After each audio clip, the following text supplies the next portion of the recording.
The rain hammered on the windshield like bullets as Carlos gripped the steering wheel tighter. His heart pounded so hard he could hear it over the wipers.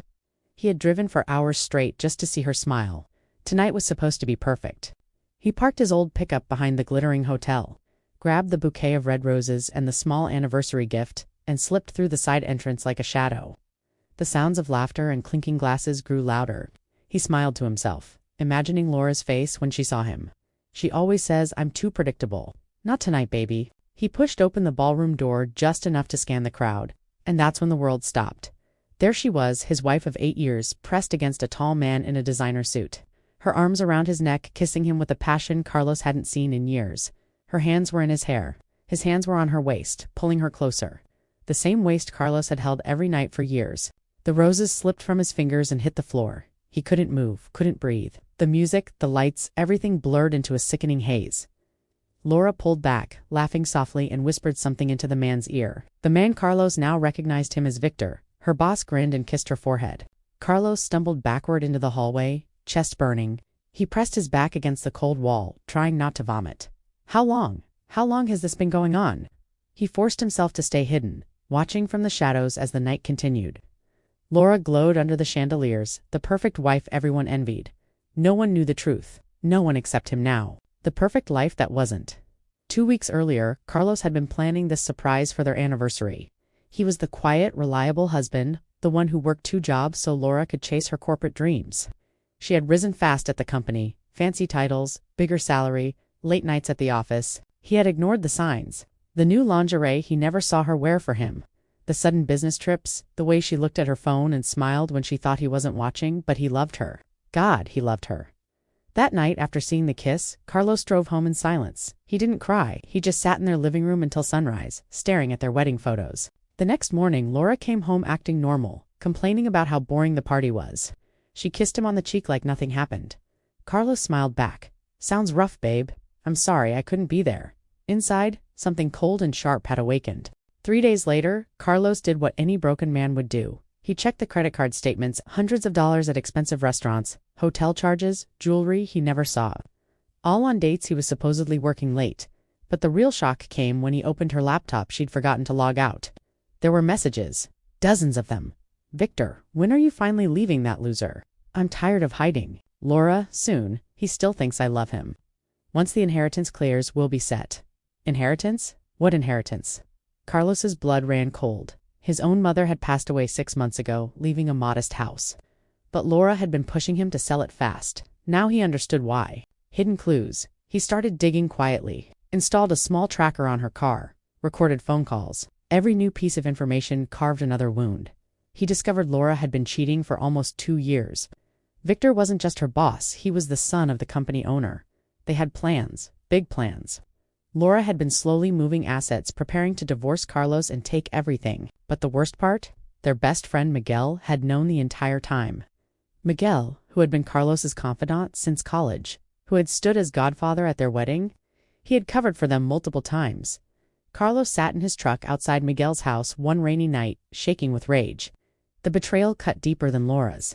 While searching old emails, Carlos found something that didn't make sense. A document from a law firm addressed to him, not Laura. It was from his mother's estate.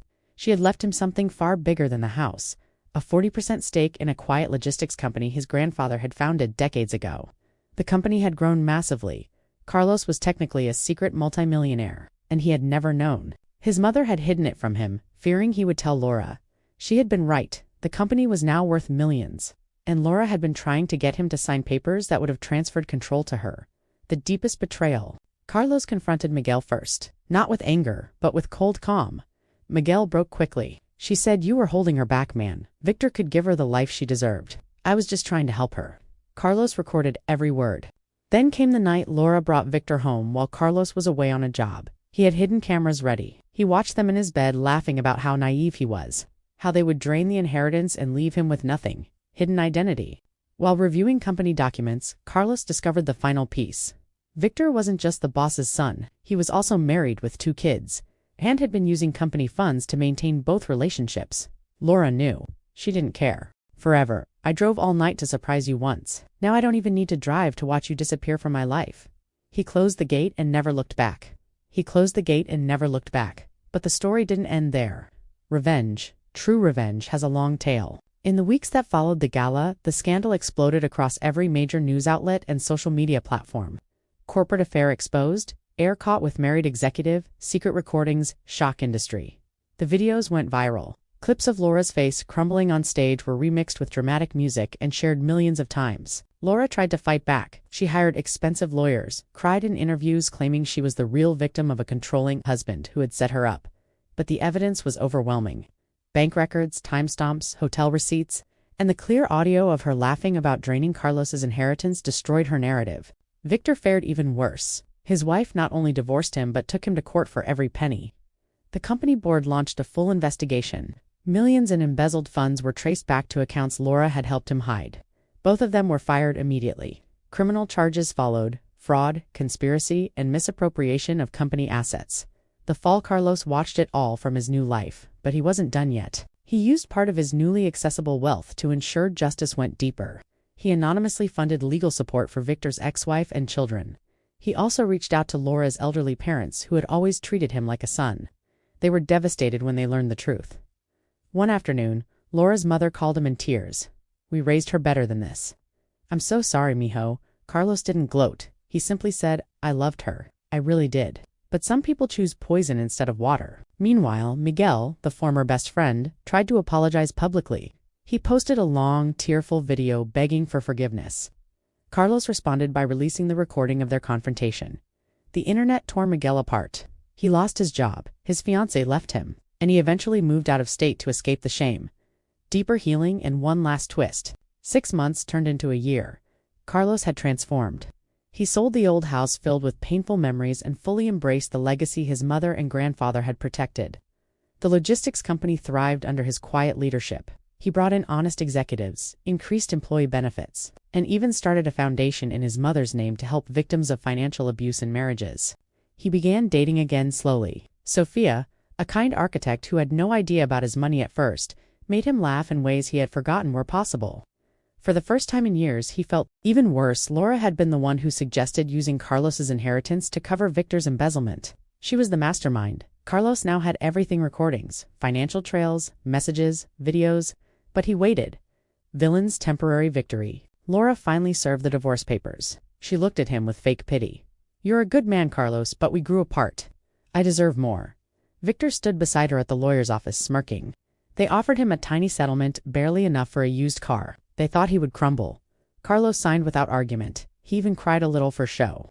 They left laughing. The night before the final hearing, Carlos activated everything. He transferred control of his hidden shares. He contacted the board of Victor's company anonymously with proof of embezzlement.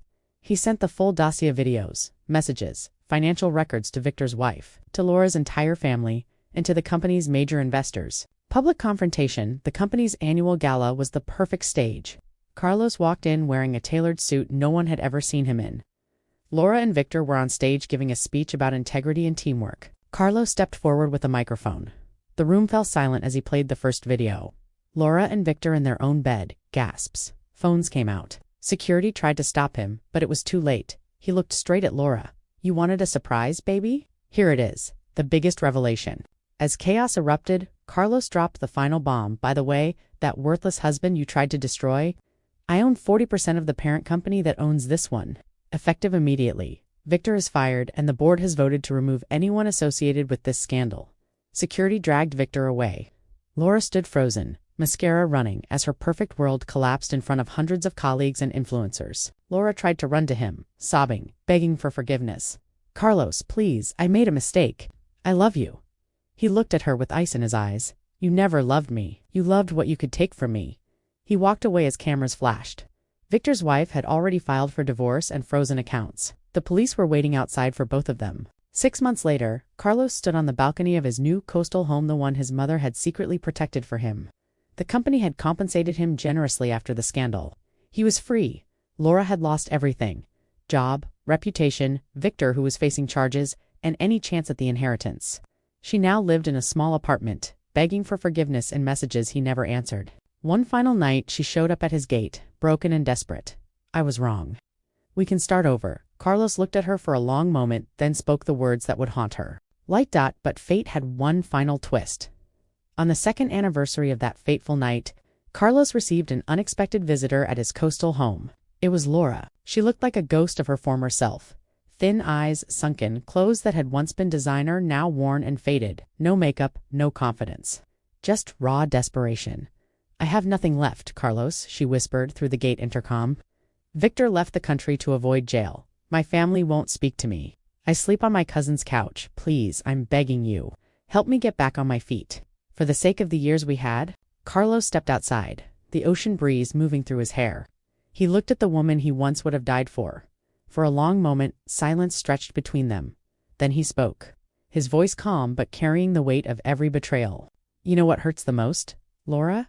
Not the kissing, not even the affair. It was realizing that every "I love you" you said to me was just a transaction.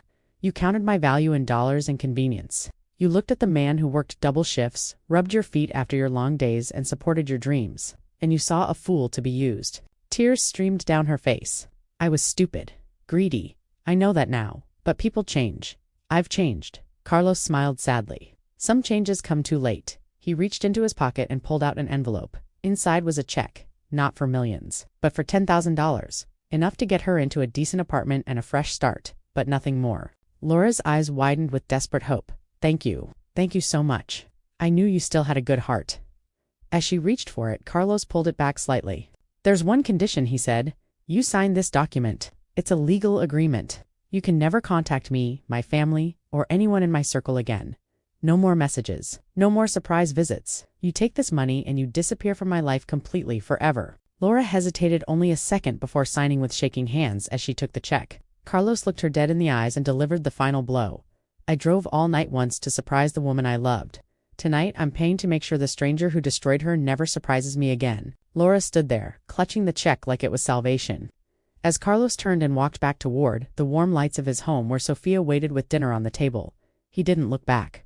True closure. Years later, Carlos would occasionally hear updates through mutual acquaintances. Laura had moved to another city. She worked a modest job and never remarried. Some said she still carried the shame like a scar. Others claimed she had become a cautionary tale among her old circle. Carlos thrived. He and Sophia got married in a small beach ceremony surrounded by real friends. He became a respected businessman known for integrity. The pain never fully disappeared, but it no longer defined him. It had forged him into someone stronger, wiser, and kinder. Every now and then, when the rain fell hard against the windows, he would remember that night, the roses hitting the floor, the sound of his own heart breaking, and he would smile. Because sometimes, the best revenge isn't loud or cruel, it's simply living well, while those who tried to destroy you are forced to watch from the shadows they created. The end. Call to action. If this story touched you, smash that like button. Subscribe for more real-life revenge and drama stories every week. Comment below. Would you forgive a betrayal like this? Drop your thoughts. Retention analysis.